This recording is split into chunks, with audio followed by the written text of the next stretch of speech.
बिस्मिल्लाहिर्रहमानिर्रहीम। अस्सलाम वालेकुम। मेरा नाम है साकिब एहसान और आप देख रहे हैं my channel easy to learn.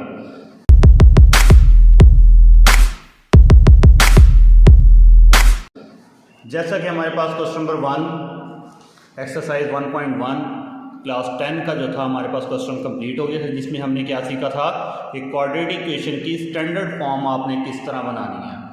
ठीक है, हमने स्टैंडर्ड फॉर्म बनाना तो सीख लिया था, उस इक्वेशन को हमने सॉल्व करना है। तो मैंने आपको फर्स्ट लेक्चर में बताया था कि सॉल्व करने के कितने मेथड होते हैं आपके पास, 3 method, factorization, completing square and quadratic formula. 3 methods होते हैं आपके पास। तो आज हम उसका सीखेंगे फर्स्ट मेथड, जिसका नाम है सॉल्व बाय फैक्टराइजेशन। यानी कि हम क्वेश्चन नंबर 2 अब सॉल्व करेंगे और क्वाड्रेटिक इक्वेशन इस तरह की होती है, उसकी shape x square minus x minus 20, यानी कि पहले एक्स स्क्वायर वाली वैल्यू, फिर एक्स और फिर उसके बाद कांस्टेंट। इस तरह की इक्वेशन को, स्टैंडर्ड फॉर्म को अब हमने क्या करना है, सॉल्व करना है। और किस मेथड से सॉल्व करना है आपने, फैक्टराइजेशन मेथड से। फर्स्ट मेथड आज हम सीखेंगे कि किस तरह हमने इसको सॉल्व करना है। तो सबसे पहले हम देखते हैं कि फैक्टराइजेशन को किस तरह सॉल्व करना है। हमने इक्वेशन लिख ली है x square minus x minus 20 is equal to 0। तो इसको सॉल्व करने के लिए पहले हमने समझना है कि फैक्टराइजेशन के मेथड को, कि भी हमारे पास फैक्टर होते क्या चीज़ है और किस तरह हमने उसमें से फाइंड आउट करना है। तो सबसे पहले मैंने आपको बताया था कि यहाँ पर जो एक्स स्क्वायर के साथ वैल्यू होती है उसको हम क्या कहते हैं, ए, और वो कितना आपके पास 1, जिसके साथ कुछ ना हो उसके साथ क्या वैल्यू होती है, 1 होती है। उसके बाद सेकंड आपके पास जो होता है उसको हम क्या कहते हैं, बी, और बी आपके पास कितना होगा, उसके साथ भी कुछ नहीं है, तो यहाँ पर क्या होगा, 1 होगा, लेकिन उसके साथ क्या है, माइनस है, तो ये -1 हो गया। उसके बाद जो कांस्टेंट होता है वो आपके पास क्या होता है, सिंपल सी होता है, वो होगा आपके पास -20। यानी कि क्वाड्रेटिक इक्वेशन आपके पास इस तरह की फॉर्म होती है, standard form, a x square plus b x plus c is equal to 0। यानी कि एक्स के साथ ए था, ए आपके पास आ गया 1, एक्स के साथ बी था वो आपके पास -1, और सी आपके पास कितना आ गया, -20, यानी कि कांस्टेंट आ गया और इक्वल टू 0। अब फैक्टराइजेशन में क्या होता है कि आपने a वाली वैल्यू और c वाली वैल्यू, इनको क्या करना है, मल्टीप्लाई करवाना है। 1 मल्टीप्लाई बाय -20, तो आपके पास आंसर कितना आएगा, -20। क्या आंसर आया, -20। अब हमने देखना है कि 20 किस किस टेबल में आता है। 20 जो है वो आपके पास आता है 2 के टेबल में, 20 जो है वो आपके पास किसके टेबल में आता है, 5 के टेबल, 4 के टेबल में भी आता है, उसके बाद 5 के टेबल में भी आता है, उसके बाद आपके पास 10 के टेबल में आता है, उसके बाद 20 के टेबल में आता है। ठीक है, इसके अलावा 20 और किसी टेबल में नहीं आता। तो 2 के टेबल में आता है ये 20, ये आ गया हमारे पास, यहाँ पर भी क्या आ गया, 20 आ गया, ये भी 20 आ गया, इज इक्वल 10 2 20 आ गया, एंड 21 20 आ गया।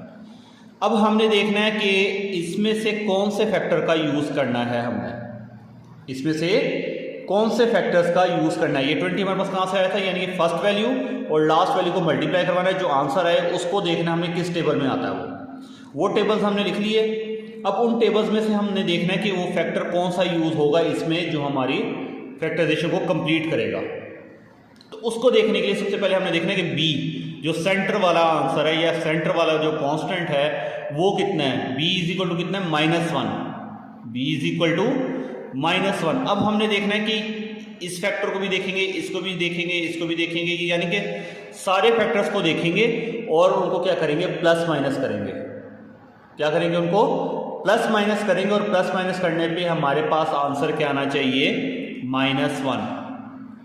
अगर तो हमारे पास आंसर -1 आ गया तो हम उस फैक्टर का यूज करेंगे, और जिस पे हमारे पास -1 नहीं आएगा तो हम उस फैक्टर को रिजेक्ट कर देंगे, उसको हम यूज नहीं करेंगे। जैसे आपके पास 2 × 10, 2 + 10 करें तो आपके पास कितना आता है, 12 आता है, या 2 में से 10 माइनस करो तो आपके पास कितना, -8 आता है। तो मतलब हमारे पास -1 नहीं आ रहा, तो 2 और 10 वाला फैक्टर क्या हो गया, क्रॉस, इसका हम यूज नहीं करेंगे।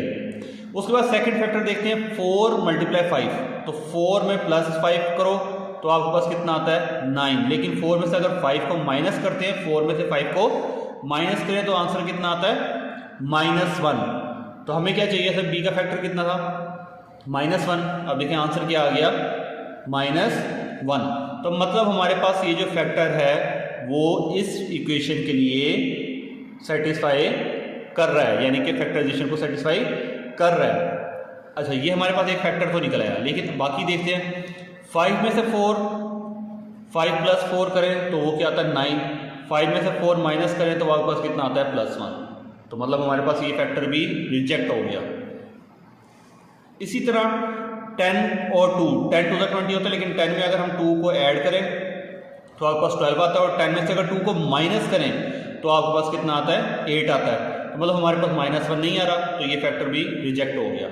और 20 में +1 करोगे तो आपके पास आएगा 21, और 20 में से 1 माइनस करोगे तो आपके पास कितना आएगा 19। मतलब हमारे पास फिर इसमें से -1 नहीं आ रहा, तो ये फैक्टर भी क्या हो गया, रिजेक्ट हो गया।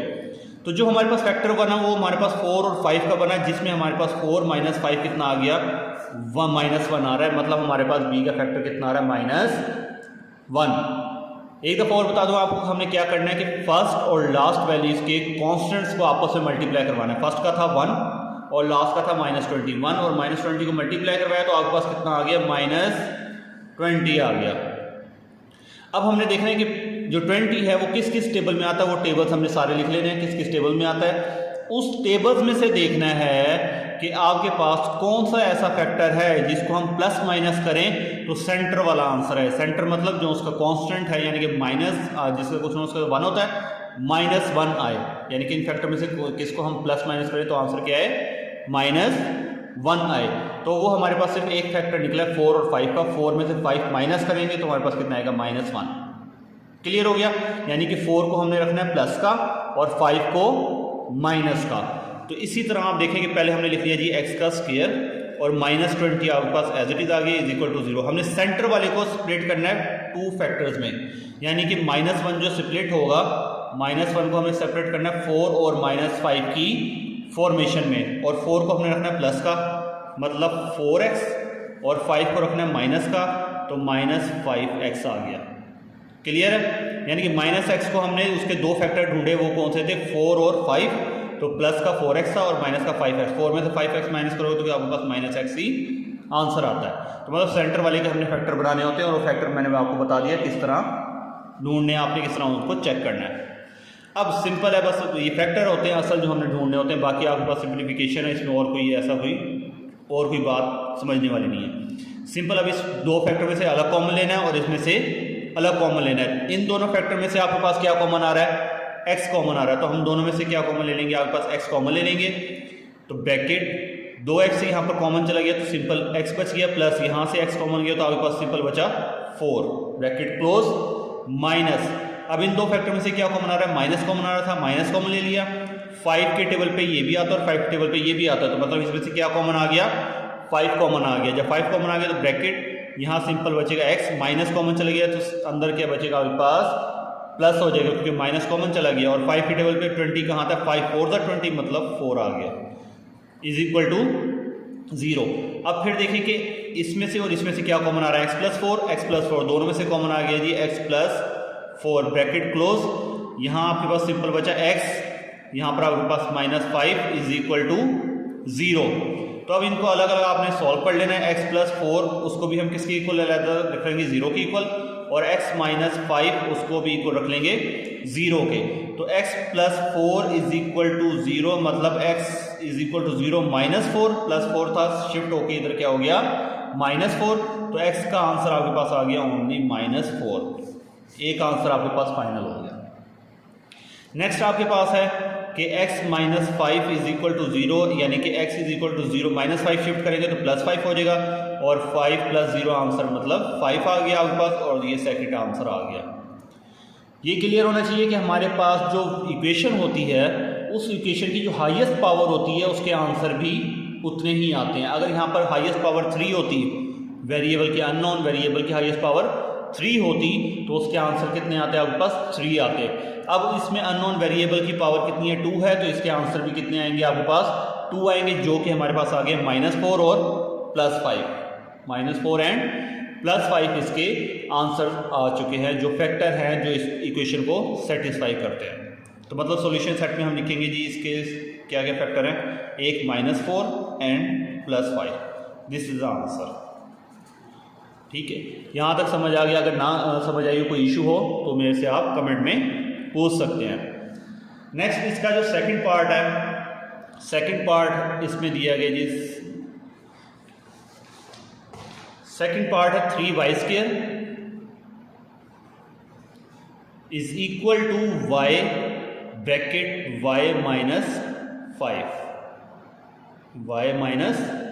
5 सॉल्यूशन। जस्ट इसको हमने सिंप्लीफाई करना है, इसके फैक्टर फाइंड आउट करने हैं। तो हमारे पास इक्वेशन आ गई है। इक्वेशन में सबसे पहले हम देखते हैं जी इसको सिंप्लीफाई किस तरह करना है। 3y² is equal to y into y minus 5।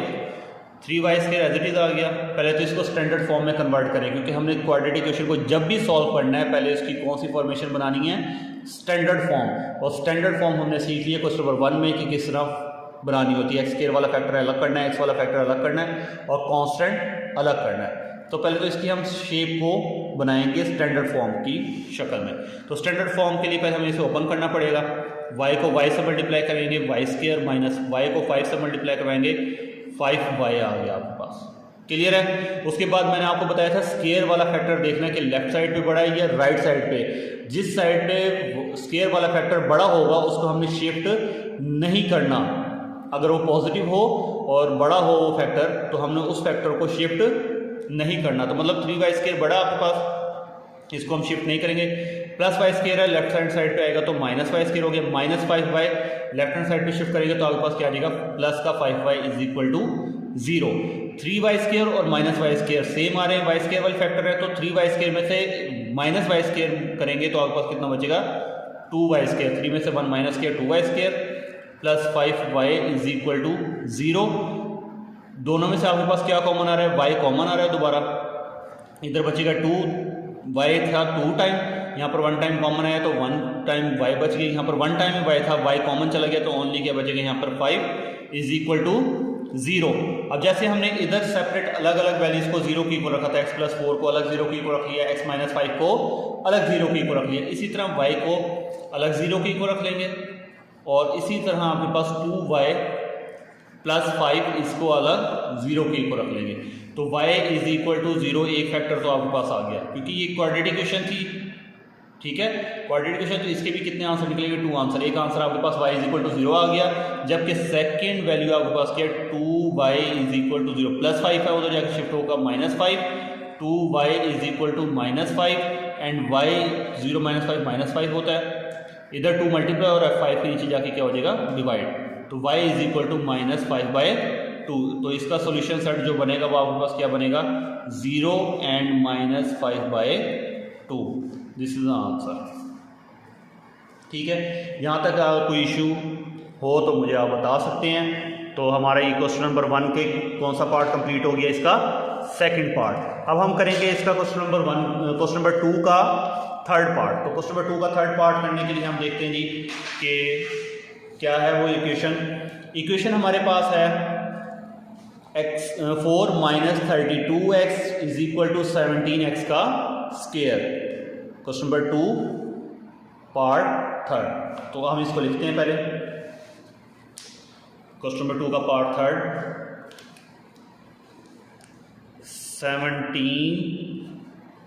4 minus 32x is equal to 17x का स्क्वायर। सॉल्यूशन ये हमारे पास आ गया। अब इसको स्टार्ट करते हैं। तो स्टार्ट करने के लिए सबसे पहले इसको देखते हैं जी सॉल्व किस तरह करना है। तो 4 minus 32x is equal to 17x का स्क्वायर, ये आपके पास इक्वेशन उसने दी हुई है। लेकिन जब भी हमने कोई फैक्टराइजेशन या कंप्लीटिंग स्क्वायर या क्वाड्रेटिक फार्मूला मेथड अप्लाई करना, तो सबसे पहले हमने क्वाड्रेटिक इक्वेशन की स्टैंडर्ड फॉर्म बनानी है। ये बार बार मैं आपको बता रहा हूँ, याद रखें कि क्वाड्रेटिक इक्वेशन की स्टैंडर्ड फॉर्म बनानी है। जब तक स्टैंडर्ड फॉर्म हमारे पास नहीं होगी हम उसको सॉल्व नहीं कर सकते, कोई भी मेथड अप्लाई नहीं कर सकते। तो पहले हमने इस इक्वेशन को स्टैंडर्ड फॉर्म में कंप्लीट करना है। तो स्टैंडर्ड फॉर्म क्या होती है, x² वाला फैक्टर अलग करना है, x वाला फैक्टर सेपरेट करना और बगैर x वाला मतलब कांस्टेंट जो है वो हमने सेपरेट करना है। तो आपके पास 17x² वाला फैक्टर राइट साइड पे है और पॉजिटिव है, तो हम इसको शिफ्ट नहीं करेंगे, इसको हम एज इट इज रहने देंगे 17x²। जबकि हम लेफ्ट हैंड साइड पे जो वैल्यूज है सारी शिफ्ट करेंगे राइट हैंड साइड पे। माइनस 32x है, राइट हैंड साइड पे शिफ्ट होगा तो माइनस की जगह यहाँ पर आके प्लस हो जाएगा। +4 है तो राइट हैंड साइड पे शिफ्ट हो जाएगा, इधर जाके क्या हो जाएगा -4 इज इक्वल टू 0। ये आपके पास इक्वेशन आ गई इज इक्वल टू। यहाँ तक हमारी इक्वेशन क्या हो गई थी, कंप्लीट। अब हमने स्टार्ट करना है इसके फैक्टर ढूंढना कि फैक्टर हमारे पास क्या क्या बनते हैं। इसको और फैक्टर बनाने के लिए मैंने आपको कहा था कि सबसे पहले क्या चेक करना है कि फर्स्ट और लास्ट वाली वैल्यूज़ को मल्टीप्लाई करवाना है, यानी कि 17 और मल्टीप्लाई करवाएंगे -4, तो ये आपके पास आता है -68 आपके पास आंसर आता है। अब हमने देखना है कि आपके पास कि 68 किस किस टेबल में आता है। 68 आपके पास किस किस टेबल में आता है, उस टेबल में हमने चेक करना है। उस टेबल में से हम क्या करेंगे, फैक्टर्स को ढूंढेंगे कि वो सेंटर वाली वैल्यू किस टेबल के फैक्टर्स में आपके पास आती है। जिस टेबल में आएगा हम उस फैक्टर का यूज कर लेंगे। तो हम देखते हैं जी, पहले 2 के टेबल पे देखते हैं।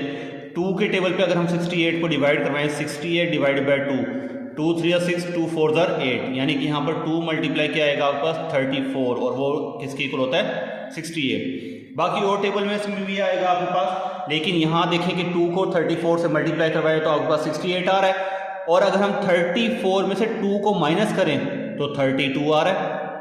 34 में से 2 को माइनस करें तो आपके पास क्या आता है 32 आता है, यानी कि 34 - 2 इज इक्वल टू प्लस का 32। 34 - 2 इज इक्वल टू प्लस 32, तो सेंटर वाला आंसर आ रहा है। फर्स्ट और लास्ट को मल्टीप्लाई करवाना है, और जो आंसर आए उसको देखना है किस टेबल में आ रहा है। उस टेबल के जो फैक्टर हों उनको प्लस माइनस करो, और उसका आंसर क्या आना चाहिए, सेंटर वाला। तो हमारे पास पहले ही फैक्टर पे कंप्लीट होगी बात। तो हम इसके फैक्टर बनाएंगे, यानी 34 को प्लस का रखेंगे और 2 को माइनस का, तो मतलब 17x² आपके पास एज इट इज आ गया, -4 इज इक्वल टू 0। 34 को हमने 2 फैक्टर में डिवाइड करना है। क्या क्या फैक्टर है उसका, प्लस का 34x और माइनस का 2x। 34 में से 2 माइनस करो तो आपके पास 32x ही बचता है। क्लियर हो गया। अब यहाँ से हमने अलग कॉमन लेना है, यहाँ से हमने अलग वैल्यू को कॉमन लेना है। तो दोनों में से देखो 17 है और ये 17 के टेबल में 34 आता है, तो दोनों में से क्या कॉमन आएगा आपके पास 17 कॉमन आएगा, और साथ उसके बाद x इधर भी है और आपके पास इधर भी है, तो दोनों में से x भी कॉमन आ गया। 17 भी कॉमन चला गया, x 2 टाइम था 1 टाइम कॉमन चला गया, तो यहाँ पर 1 टाइम x बच जाएगा आपके पास। प्लस 17 कॉमन गया तो 17 इधर से भी कॉमन जाएगा, तो 17 के टेबल पे ये 2 पे आता, तो यहाँ पर 2 बच गया। x 1 टाइम था वो कॉमन चला गया, तो यहाँ पर कुछ भी नहीं बचा, ब्रैकेट क्लोज। अब आगे देखें, माइनस दोनों में कॉमन आ रहा है, माइनस कॉमन ले लिया। उसके बाद 2 इधर भी है, 2 के टेबल में ये भी आता है, तो दोनों में से 2 भी कॉमन आ गया। यहाँ पर आपके पास क्या बचा, ब्रैकेट में 2 भी कॉमन चला गया, माइनस भी कॉमन, सिर्फ आपके पास क्या बचा, x बचा। माइनस कॉमन चला गया तो माइनस की जगह अब यहाँ पर क्या आ जाएगा, प्लस आ जाएगा। 2 के टेबल में 4 कहाँ आता है, 2 पे आता है, इज इक्वल टू 0। अब आप एक बात गौर करें कि यहाँ पर x+2 है, यहाँ पर भी क्या है x+2। अगर आपको नहीं पता लगा कि आपके फैक्टर सही हैं, कॉमन सही लिया है या नहीं लिया, तो आप इस पे गौर करें कि जो ब्रैकेट वाली वैल्यूज होंगी ये आपके पास क्या होंगी, सेम आएंगी। अगर आपके फैक्टर सही हों और कॉमन आपने सही लिया है तो आपके पास ब्रैकेट वाली वैल्यूज जो आएंगी कॉमन लेने के बाद वो क्या होंगी, सेम होंगी। अगर वो सेम नहीं आ रही तो इसका मतलब है कि आपने या तो फैक्टर सही नहीं बनाए, अगर फैक्टर सही बनाए हैं तो आपने कॉमन सही नहीं लिया। अगर दोनों चीज़ें सही होंगी तो आपकी ये वैल्यूज क्या आएंगी, सेम आएंगी। क्लियर। उसके बाद हमने क्या करना है, देखें फिर ये आपके पास के इधर भी x+2 इधर भी x+2, दोनों में से आपके पास कॉमन आ गई यहाँ पर x+2, तो अंदर आपके पास वैल्यू बची यहाँ पर 17x - 2, क्योंकि इधर से भी x+2 बाहर चला गया था, यहाँ 17x और यहाँ -2 इज इक्वल टू क्या बचा आपके पास, 0। अब आपने सेपरेट 0 के इक्वल रख लेना है, x+2 को अलग 0 के equal, 17x - 2 is equal to 0 के इक्वल अलग, +2 है उधर शिफ्ट करेंगे तो क्या आपके पास क्या हो जाएगा, -2। ये एक वैल्यू फाइनल होगी आपके पास। 17x इज इक्वल टू -2 है तो उधर शिफ्ट करेंगे तो ये आपके पास क्या हो जाएगा, +2 हो जाएगा, और x is equal to 2 17 multiply और इधर आके क्या हो जाएगा, डिवाइड, तो x इज इक्वल टू 2/17 और x इज इक्वल टू -2। ये आपके पास 2 आंसर आ गए, मतलब सॉल्यूशन सेट आपके पास जो है वो एक -2 आ गया और दूसरा आपके पास आ गया 2/17। This is the answer. Clear है। यहाँ तो कोई इशू हो तो आप मुझे बता सकते हैं।